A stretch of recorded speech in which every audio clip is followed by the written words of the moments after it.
was standing beside the river, and someone gave it to me. But who? Grandma, do you remember where I got this? Of course. Your cousin gave it to you on the day you learned to swim. That's not what happened. I gave it to you after you rescued my toy canoe. Learned to swim? Rescued a canoe? How can one bracelet have two different stories? And if memories can change, how do they help us know who we are?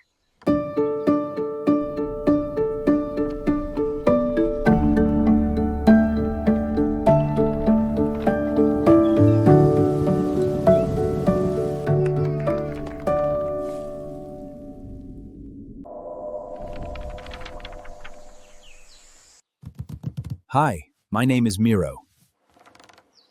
I have watched this house for many years. Then you remember everything. I remember what I noticed. That's not quite everything. I'm Nico, by the way. When I see all these photographs, I ask myself, who am I? Identity is the story you create by choosing certain memories, connecting them, and deciding what they mean. Memories from our own lives are called autobiographical memories.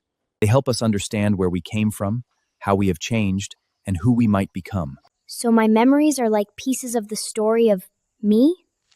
Exactly. I remember being afraid to cross a fallen tree over a stream, but in another memory, I return and help a younger cub cross it. A memory becomes part of your identity when you connect it to an idea like, I am someone who keeps trying. I am someone who cares about others. Or, I am someone who asks questions. I definitely ask questions. A lot of questions.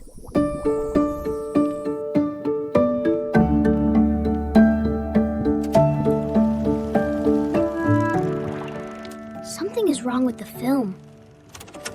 That is because memory is not a perfect film stored inside your head.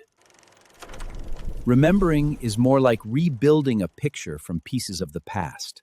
Some pieces are clear, some have faded, some are missing, and some may come from stories other people told us. Wait, do I remember the canoe? Or do I remember my cousin talking about the canoe? Sometimes it is difficult to know. Our emotions, beliefs, and present experiences can influence how we put the pieces together. So, does that mean my memories are false? Not necessarily. Memory can contain real experiences, even when some details are incomplete or changed. The important discovery is this: remembering is an active process. Every time we remember, we rebuild.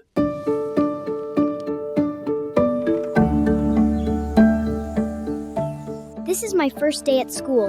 You held my paw so tightly that my claws hurt. I did not. You did. But then you saw another cub standing alone, so you invited him to sit beside you.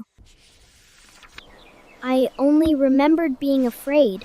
I had forgotten that I helped someone else. Both parts belong to the story. Parents, grandparents, caregivers, teachers, and friends all help shape the way we understand our past. The words they use, the details they repeat, and the lessons they find can become part of our identity. Then my story belongs to me, but other people help me build it. Precisely. Identity is personal, but it is also social.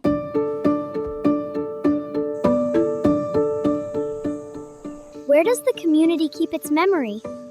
What are you looking for? The memories of the community. It is not in just one place. Come with me. I will take you where the memories are.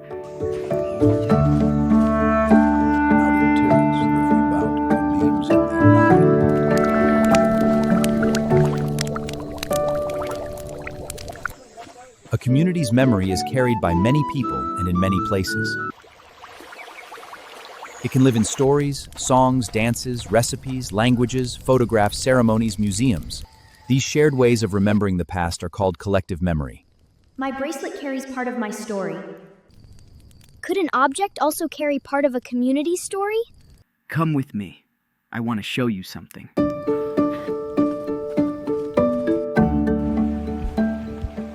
Many years ago, a terrible flood destroyed the original bridge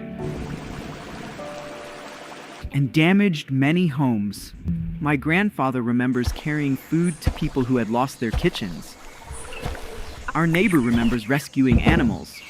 Another family remembers allowing strangers to sleep in their home. No single person remembers everything, but together, their memories create a larger story. Every year, we meet here and tell those stories. The flood was frightening, but we also remember how everyone helped. The community's shared memory became, we are people who take care of one another. So remembering the flood is not only about what happened, it also reminds the community what it values. Shared memories can teach people who they believe they are, what they want to protect, and how they should treat one another. They transform "this happened to me" into "this happened to us."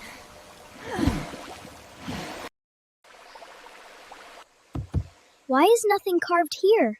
That space was meant for families who lived farther down the river. For many years, no one asked what they remembered. Collective memory connects people, but it can also leave people out. That is why we must ask, whose voice is included, whose voice is missing? The old story was not completely wrong. It was incomplete. The past does not change, but its meaning can. You did not learn to swim that day. You learned that being brave does not mean doing everything alone. Grandma remembered the lesson. My cousin remembered the canoe. I remembered the rain and the bracelet. Different memories can become pieces of a richer story. As we grow and listen to others, our understanding of the past and of ourselves can change. Does repairing memory erase the old story?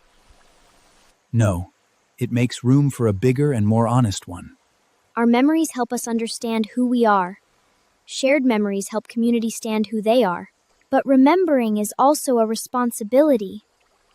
We must ask questions, compare stories, and listen for voices that are difficult to hear. Which memory helps explain who you are? And which story from your community should children in the future remember?